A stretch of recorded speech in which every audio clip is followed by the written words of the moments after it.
Hello and welcome to the channel. Continuing on with our mini-series here on the channel, we're going to be covering each of the 6 main dynasties within the Codex. We're going to be going through all the rule options and talk about which units work best, then go on to talk about some tactics. So today's random shout out is going to Ethan Stewart for this comment here. So shout out to you, Ethan. And if you also want a random shout out, all you've got to do is comment below and it will get selected at random for the next video. So today's dynasty choice was voted on by our Patreons, which is the Szarekhan Dynasty. Unfortunately, this option wasn't in the poll we did on YouTube because they only allow for 5 options to select from, but from the comments it seems that this is quite a popular dynasty option. So as for the faction abilities, they've got Uncanny Artificers, which has the following abilities. Each time a model with this code would lose a wound as a result of a mortal wound, you roll a d6 and on a 5+, the wound is not lost. So effectively a 5+ feel no pain save against mortal wounds. Then it's got each time a unit in the code is selected to shoot or fight, you can re-roll 1 wound roll when making the unit's attacks. Then finally, when the Protocol of Undying Legions becomes active for your army, every unit in the army excluding dynastic agents and Catan shards will have this code, and you can select both combat protocol directives instead of just the one. So let's go through the Protocol of Undying Legions. So you've got Directive 1, which each time a unit uses its living metal ability, each model in the unit regains 1 additional lost wound. Then Directive 2, each time you make a reanimation protocol roll for the unit, you can re-roll 1 of the dice. So the dynasty takes both of these directives with the protocol when it comes into play during the battle round. So Directive 1 applies to any model with multiple wounds, as those models are going to have living metal, so not so much your core units such as warriors, immortals and death marks. Even 2 wound models aren't going to really get the benefits because living metal already takes them back to their max wounds of 2. So the Lich Guard aren't going to really benefit either. So we're talking more the Scorpet Destroyers, the Locust Destroyers, that sort of thing. And Directive 2 lets you reroll 1 dice for your reanimation protocol roll. It's a bit meh to be honest, but it could be the difference between getting a Lich Guard model up or a Scorpet Destroyer back. So these directives seem to be geared towards a more resilient faction, especially those with multiple wounds, so not really core units there. So the Warlord trait associated with this dynasty is the Triarch's Will. So if your Warlord has the Warlord trait, then when assigning combat protocols for the battle, you can select 4 combat protocols instead of 5, and then one of those command protocols can be assigned for 2 battle rounds instead of just the 1. So with this you could either ensure that you're getting the Protocol of Undying Legions twice in the battle for both the directives, or you can just use something that you really like, one of the other protocols, kind of depends on your list really. It also allows you to bin off one of the worst protocols that you don't like, so you only have to assign 4 of them. The relic in the dynasty is the Sovereign Coronal. Used on the Szarekhan Noble only, the bearer has the following abilities. So it has Command Wave Amplifier, which is an aura, so while a friendly unit is within 9 inches of the bearer, the unit benefits from the selected command protocol, while it's within 9 inches of a friendly Necrons character instead of the 6 inches. So normally it's 6 inches, it goes up to 9. It's basically an additional 3 inches for your aura ability. Then it's got Synthetic Cortex Enhancer, which is another aura ability. So while a friendly core unit is within 9 inches of the bearer,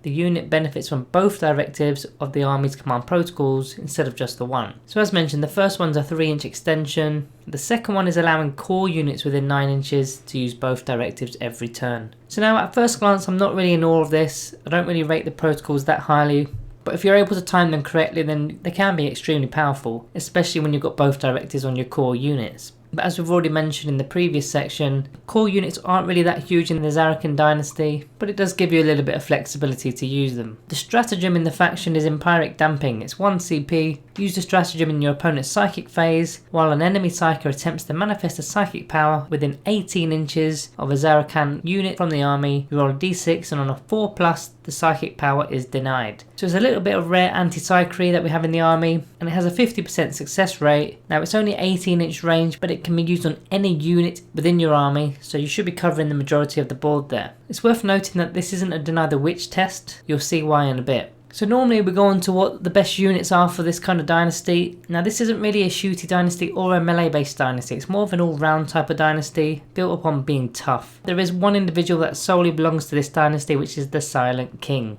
A bit of a beast with all of his abilities, his weapons and his resiliency within the game. Now he is a Lord of War model, but he's got the Supreme Commander keyword, so he gets to refund back your command points when you spend them on a second detachment, whether it's a patrol detachment, a battalion detachment or a brigade detachment. Then not only that, you get 3 command points just for fielding him. He is a dynastic agent, so he doesn't gain the buffs from the actual dynasty code, but he will automatically become your warlord due to the Royal Court ability. So he's going to get that Warlord trait from the Szarekhan Dynasty. So a few noteworthy mentions from his abilities that pairs well with the dynasty itself. Firstly, his Noctilith Beacon's ability, which allows him to deny the witch once per turn. Now he can use the stratagem to deny a power, as that stratagem as mentioned is not technically a deny the witch test, and then he can also use his ability if that one fails. Voice of the Triarch is another noteworthy bit of trickery, so remember that with his Warlord trait he can bin off one of those protocols and use one of the others twice. Well, this ability allows you to bring back the binned off protocol in any battle round. So this can actually be used to your advantage, as now you don't need to time it to the right battle round. You simply bin off your best protocol, then when the turn arises when you need it, bring it back into play. So you decide the timing with the battle round. However, this does mean you can't use his trait to select the best one and use it twice, because you can only do this from the 4 active command protocols in play.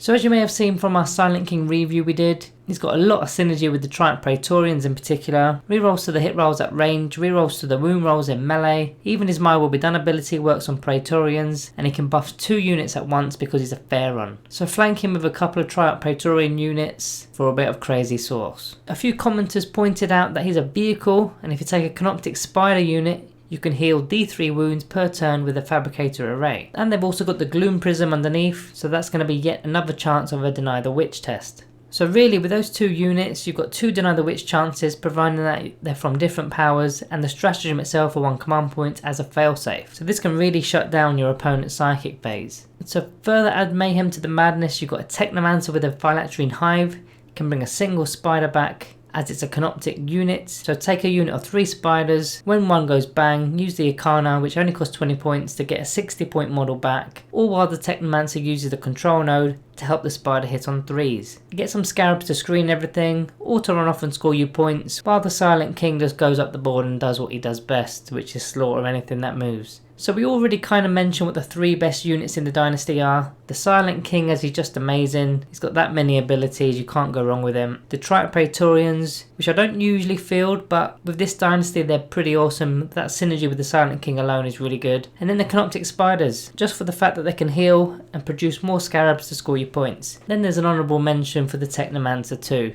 So the dynasty, however, doesn't feel like it assists large units, as they reroll a single wound roll, which is more geared towards a unit that has a low model count.